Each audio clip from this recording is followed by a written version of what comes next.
Hello, ladies and gentlemen. My name is Greg Michalowski from ForexLive.com. Today's date is September 23rd, 2022. It's a Friday. Fridays can be volatile, and it is also the start of the autumn of our lives, at least for this year. Yesterday was the equinox day, and so we switched over to autumn, and boy, it looks like the markets are into the autumn of their lives here today. So let's take a look at things that are moving, and things are moving. Markets aren't moving. Here's some facts. The German two-year yield is above 2% for the first time since 2011. UK yields jumped around 30 basis points to 2.78%. And is now trading on par with the U.S. equivalent rate for the first time since 2014. The spread was 120 basis points between the 10 years yields in the U.S. and the U.K., but with the U.K. yields soaring on the new government's tax stimulus and also cut in energy prices to help both consumers and businesses. Investors are wondering how the UK is going to pay for it, and as a result, yields are moving sharply to the upside, up 30 basis points in the 10-year. The US 2-year is up to 4.2%. It closed at 3.87% a week ago. Friday, the 10-year is at 3.76% after trading above 3.8% earlier today. That yield was around 3.45% a week ago. The Fed is targeted 4.4%. That's what we learned on Wednesday for the end of the year, with the current rate at 3.25%. That implies another 75 basis point hike, the fourth in a row, and a 50 basis point at the December meeting to get to that level. The Fed is on a fast track to attacking demand, and that is certainly has the markets on edge. As a result, the U.S. stock markets are moving lower, with the NASDAQ leading the way. It's down about 162 points after closing below its 200-week moving average yesterday at 11095. So add another 162 points below that level. We're moving away from that key long-term moving average. This S&P index got closed within 78 points of its 200-week moving average yesterday. The S&P is down around 53 points so far today, so it's within around 25 points of reaching its 200-week moving average. Bearish. Oil is down minus 3.4% in the 80 plus some change range. The close from 2021 in oil was at 75 and change, so we're moving closer to the closing level from 2021 as the market reacts to the demand expectations coming way off as a result of a global recession. So let's take a look at some of the markets now from a technical perspective. What are they saying? And if we take a look at the euro versus US dollar, this is the daily chart. We moved to a new low going back to, I think it's 2002. I'm going to have to look back, but 0.97357. The parity level is now 270 pips away from current low levels here today. So moving fast away from that, and looking at the daily chart, moving away from the 100-day moving average. This is what it looks like on a hourly chart here this week. Sharply lower levels here. I think we're down around 250 pips on the week. We closed above the parity level, in fact, on Friday last week, and we're currently around 97.50, so around 250, 260 or so pips to the downside. We took out yesterday's lows through here in trading in the late Asian, early European session, and back down goes the price. That area, the lows from yesterday were around 98.08-ish type, 98.11. Bearish. Here, I put a Fibonacci from the high from yesterday to the low. This was the last trend move to the downside, of 38.2% retracement and 50% retracement. We're going to have to get above this level in order to give the buyer some hope. Another way of looking at it is taking a look at the 5-minute chart. Why? Because the market trended to the downside here. This is a fast directional move to the downside, and what I like to do is look at the last leg. This is the minimum that you need to get it back above if the buyers are to take some control even in the short term. If you take a look at this move to the downside, the 38.2% retracement comes in at 97.74. That's the minimum to get above, and you can see that we came up close to it. but still stay below it.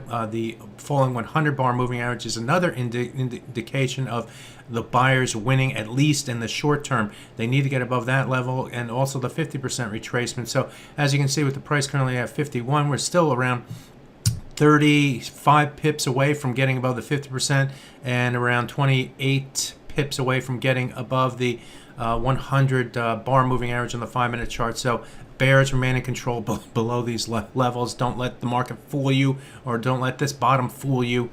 This is a trending market. Pay attention to it.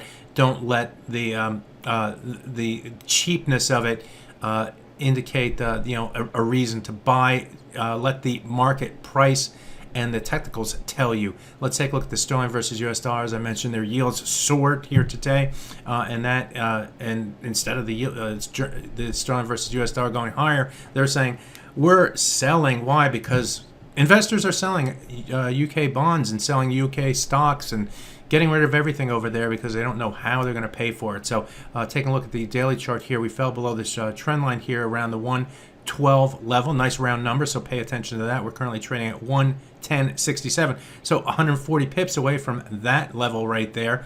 And off the daily chart, the price is going to need to get back above and back into this channel here if the buyers are to have some sort of technical reason to buy the pound versus US dollar. By the way, and as mentioned, basically that just because the price is low doesn't necessarily mean it's a good reason to buy. Ask all the people who thought it was low here, low here, low here, low here, low here, low here. Yes, the price does bounce higher, and you may get lucky and buy at 110 or something like that, and the price does move higher, and that's your prerogative, but make sure you define your risk and limit your risk on those types of trades, because we are at 1985 lows, folks, in the pound versus US dollar, and the market is trending.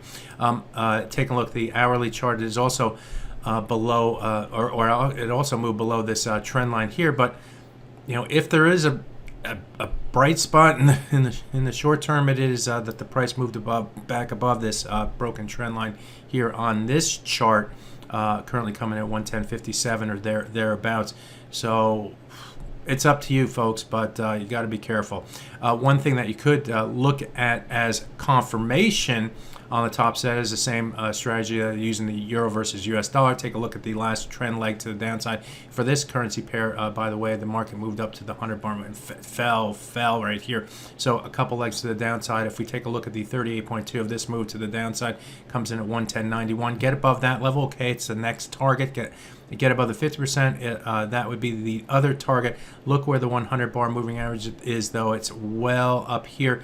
So getting above here, and then the 100 bar moving average would give the buyers some hope in the short term. But until then, the sellers still remain in control, despite the fact that we're above this level. But you know what I'm saying. It's up to you if you want to buy, but clearly the sellers are in control in this currency pair. The dollar versus yen, of course, yesterday we saw the intervention that sent the pair sharply to the downside below the 100 and 200 hour moving average, and also below our swing lows through here. In the same day yesterday, we saw the price rebound back higher into the close, and in trading today we did hold this old low level at the lows here, and we started to move higher, but we also finding resistance against the 100 and 200 hour moving averages, which are converged at 143.348. So even the dollar versus yen is higher on the day, even though we had the intervention. Dollar's king, and that's what we're seeing here in the dollar versus yen. But we obviously have resistance against the 100 and 200 hour moving average, especially after the intervention that we saw yesterday in the pair. The Aussie versus US dollar, I have to go to the weekly chart here. We fell below these swing levels here, swing lows and swing highs through here. This is the 2020 extremes, and we are getting further into that area. This area comes in at 0.66. I think it's 56 up to 80. So the price is going to have to get back above that area to give more bullish bias here for the Aussie versus US dollar. It's not going to happen this week, I don't think. Taking a look at the 5-minute chart using the same trend move and retracement plan. We need to get above the 38.2% retracement. We need to get above the 50% of the last trend move to the downside. That's the minimum, folks. This is just the minimum, okay? But if the buyers are going to take some more control in the short term, you need to get above these levels. Also need to get above the 100-bar moving average. Otherwise, the trend remains the same. Trends are fast directional and tend to go further than what traders expect. Always remember that. Always remember that. I'm going to end it right there. My name is Greg Michalowski. Pay attention. Lots of risk coming into Friday. Markets are in turmoil here. Lots going on, so pay attention. Pay attention to what Adam's writing as well. He's right on top of it all. So watch our website at forexlive.com. My name is Greg Michalowski. Again, good fortune with your trading. Bye-bye now.